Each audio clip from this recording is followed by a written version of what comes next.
আজকে বানাবো নবাবী সেমাই, সে কারণে আমি কিছু বাদাম নিয়ে নিয়েছি। এগুলো কুচি কুচি করে কেটে নেব। আসসালামু আলাইকুম, সবাই কেমন আছেন? আশা করি ভালো আছেন। আমি বাদাম নিয়েছি, কাজু বাদাম, কাঠবাদাম এবং কিশমিশ। এই কাজু বাদাম আর কাঠবাদামগুলো ভালো মতো কেটে বাদামগুলো কেটে শেষ করে এবার চুলোয় প্যান দিয়ে দিয়েছি এবং প্যানে 3 চামচ মতো বা 4 চামচ মতো ঘি দিয়ে দিলাম।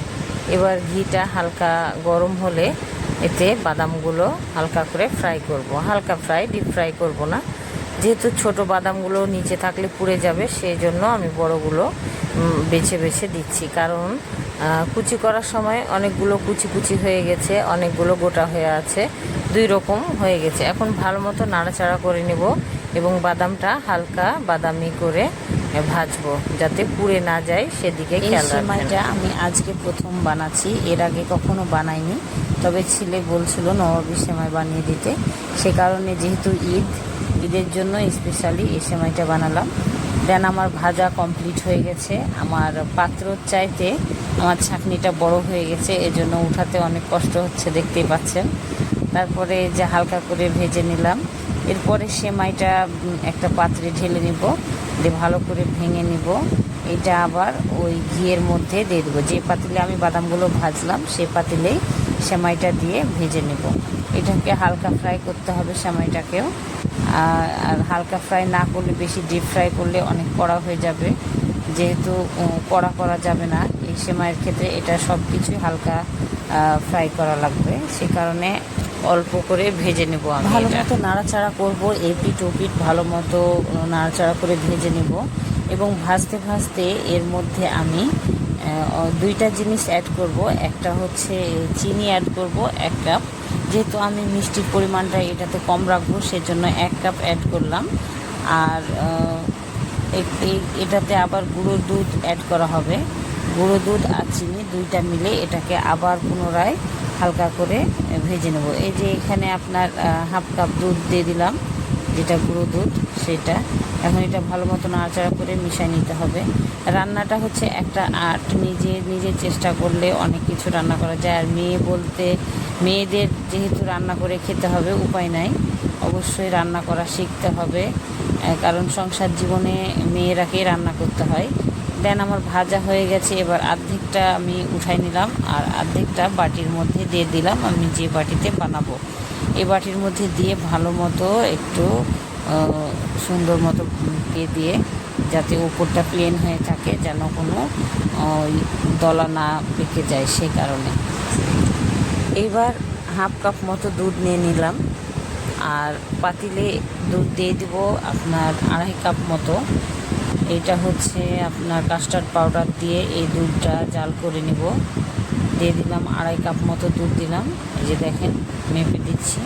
আমি এই কাপে মাপছি, আপনারা যেটাতে খুশি মাপতে পারেন, যাতে লাগবে সেটা করবেন। আমি এভাবে করছি। এরপরে এই যে দেখেন, কাস্টার্ড পাউডার নিয়ে নিয়েছি। এইটা আপনার দুধের মধ্যে গুলাই নিব আলাদা। এই যে কাপে 1/2 কাপ দুধ নিয়ে নিয়েছি, এই কাপের মধ্যে গুলাবো। এইদিকে আবার 1/2 কাপ গুঁড়ো দুধ নিলাম, ভালো করে নাড়াচাড়া করে গুলে লিকুইড দুধের মধ্যে দিয়ে দিলাম। এরপরে কাস্টার্ড পাউডারটা আবার গুলিয়ে নিব, সেটাতে আপনার লিকুইড দুধ দিয়েই গুলাতে হবে। এই যে গুলাই নিচ্ছি, দেখেন একটা কালার চলে আসছে, কেমন জানি কালার, কাস্টার্ড পাউডারের হলুদ একটা কালার, দেখতে পাচ্ছেন, অনেক সুন্দর লাগছে দেখতে আমার কাছে। কালারটা ইয়েলো কালার আর কি। এটা ভালো করে নাড়তে হবে যাতে দলা না পাকে, এবং দুধের মধ্যে দিয়ে দিলাম। এটা দেওয়ার পরে আবার ভালো মতো নেড়ে চেড়ে আরও 1 কাপ মতো চিনি অ্যাড করে দিলাম দুধে। এবার এটা হালকা তাপে চুলাতে জাল করে নিব। অনেকক্ষণ নাড়াচাড়া করে জাল করতে হবে। এটা একটু মানে ঘন হয়ে আসলে তারপরে নামাই নেব। এই যে ঘন হয়ে গেছে, এবার নামাই নিলাম। বাটিতে যেহেতু প্লেন করে সেমাই রাখা ছিল, ওই সেমাইয়ের ওপর দিয়ে দিলাম পুরাটাই। এটা দিয়ে দেওয়ার পর আপনার এই গরম অবস্থাতেই আবার বাকি সেমাইটা তার উপরে দিয়ে দিতে হবে, যাতে সুন্দর মতো জিনিসটা অ্যাডজাস্ট হয়ে যায়। বেটার ঢেলে দিলাম পাত্রের মধ্যে। এবার এর ওপর দিয়ে সেমাইটা ভালো মতো ছড়িয়ে দেব। দেখেন, এভাবে ছড়ালে সুন্দর মতো চারিদিকে লেগে যাবে এবং ওই কাস্টার্ড পাউডারের সাথে একসাথে মিশে যাবে। আপনারা চাইলে এভাবে করতে পারেন, আরও অন্যভাবে করার আছে। আমার কাছে এটা ভালো লাগে তাই আমি এটা ট্রাই করলাম।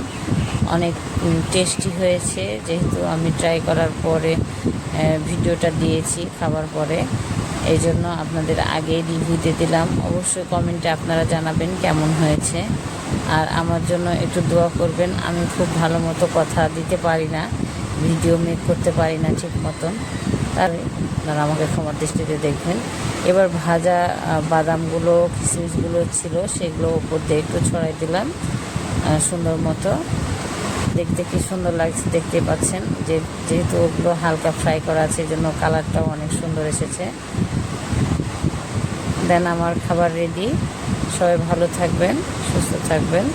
আল্লাহ হাফেজ।